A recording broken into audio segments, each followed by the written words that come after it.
You need to be doing this step before expecting to sell any product on Amazon FBA. In this video, we are going to go over something fairly simple, but not many people do it. And this step is adding a product to our inventory before we decide to sell the product. This is going to stop us from buying gated stock. Stock has got transparency barcodes on them, and it's going to help make sure that we could sell these products before purchasing them. If you're new here, make sure you like and give us a subscribe. It really does help the channel out. So let's get to the video. Adding products to Amazon, there is a few different ways or different instances. When I say different instances, Amazon has got two different modes you can be on, and I am going to show you how to get to add a product via both of them. But different ways of adding products. If you wanted to, instead of going to Seller Central like we're currently on, you could actually go on Seller Amp, and if you're eligible to sell a product and your Seller Amp is linked to your Seller Central, what you could do is go and add a product, and that will actually take you to the page here. If you're not eligible, what it will do is come up to the request to sell that product as if you was gated on that product. And then, as you can see, we fill in the information, which we're going to show you now. If you are on Seller Central on the classic mode, what you need to be doing is going to the burger button just in this top left corner above the bookmark, pressing that, go into catalog and add product. I would recommend adding this as a bookmark just so it's easier and it does appear across the top like this. And this is how I've got mine set out. It just makes things a lot more streamlined and a lot more easier. So that is for the classic view. If you are looking at the newer updated version, what you need to be doing is going to the exact same burger button, just up in this top left, go to products and then add products there. And if you need to bookmark the products on this new version, you will have the bookmark symbol here, like you can see. Once you've filled the information out, they do come up the same, so it doesn't matter if you are on the classic version or the new version. But what you would want to be doing is putting your EAN number in there, or you could put your ASIN in. Personally, I prefer putting my ASIN in. It just saves getting different variations.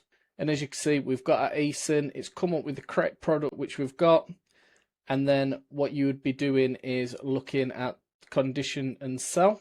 So we will be selling new products. You can press that, sell this product. If you are gated in a product, that would actually say apply to sell, and then it will give you a list of documentation which you'll have to provide, which will be the invoice, where you'll have to supply 10 units or 100 units. Going through this, you may notice this button here, the filter attributes. So you could have the required, recommended, or all. We want to be selecting the all, even though they will be asking us for the required, what Amazon's asking for. This isn't giving us enough information which Amazon are currently looking for. So we need to be going to the all. If you want to track things, personally, I track my VA performance. So he gets his own SKU for products which he's provided to myself. But that might be something you want to consider later down the line if you was tracking like what store you're purchasing from, how much you're spending, and you could create your own SKUs for whatever you like. Like I say, I track my virtual assistant's performance, and we track like store locations, sourcing methods used, especially if we're using a software like Arbitrage. You want to be making sure that that software is being profitable for you. We create a SKU for every item we list, if it's myself sourcing or my virtual assistant, and then it just means that we could break down that. So you could add a SKU here. A lot of this information we don't need to fill out because we're jumping onto an existing listing. If you was creating a new listing, you'd have to fill out all this requirements.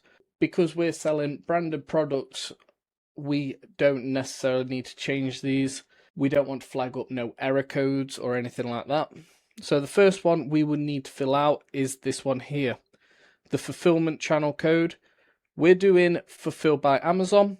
Obviously, if you was fulfilling by merchant, you would be pressing this button. and you've got your price. What I do when I'm sending my product into Amazon, I am going to be sending my product in with a higher price than the current buy box. Because if the sellers on that listing sell out, I could potentially be selling at a higher price when it's going in. So this product is $59.99. We may want to list this at $64.99 or $69.99. And when that product arrives in Amazon, me personally, my repricer will be dropping that to be competitive. So it's always better, in my opinion, to just add £5–10 onto the product's price while you're sending that product in. You can set a repricer up here, but personally, I don't use Amazon's one. I've not heard the best things about it, so I use an external one. I use STK and that repricer there. But that's all we've got to do with the price so far. We've got item condition. We must be checking that this is new. We have got the product tax code here.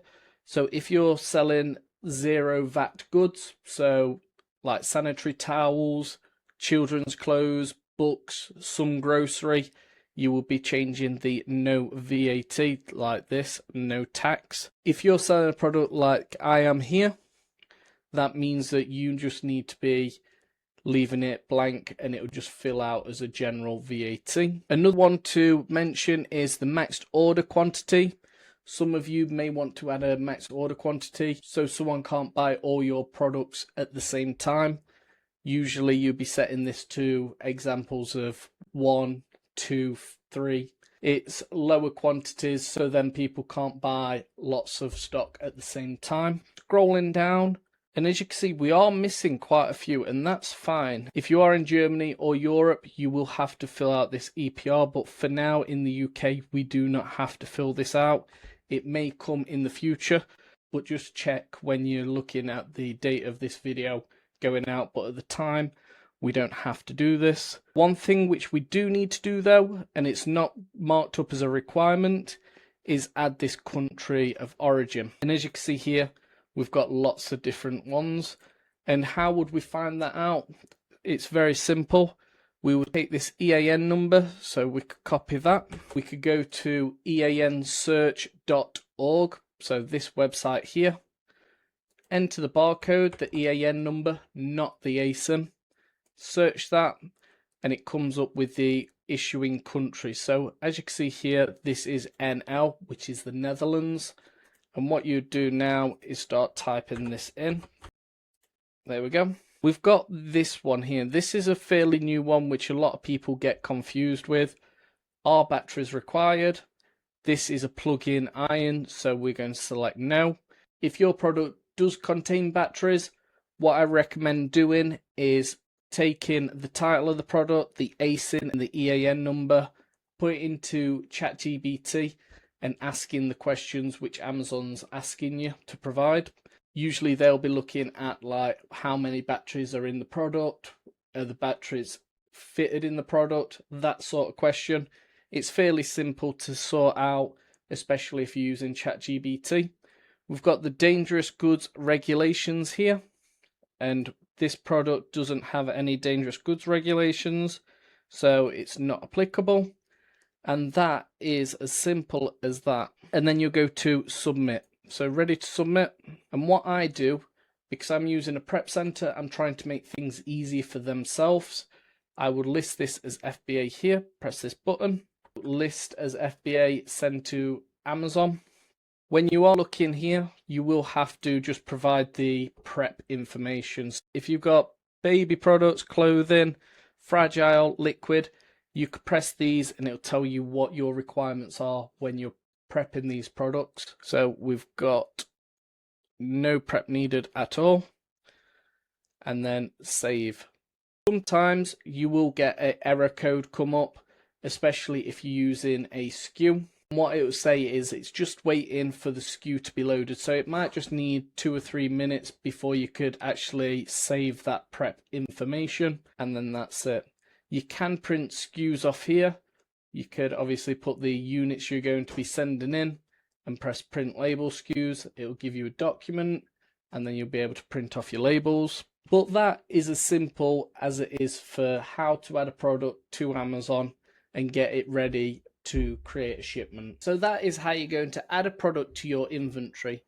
Like I said at the beginning of this video, you want to make sure that you do this step before purchasing any stock, because you want to find out if there are any issues with that listing. If you have watched this video, you may be new to Amazon as well. So if you go to the link in my bio, there is a few free PDFs if you want to book a 15-minute free call with myself to help you through your journey. There is going to be a link in the bio, so you could then jump on and do that. But make sure you give us a like, give us a subscribe, and I'll catch you on the next one.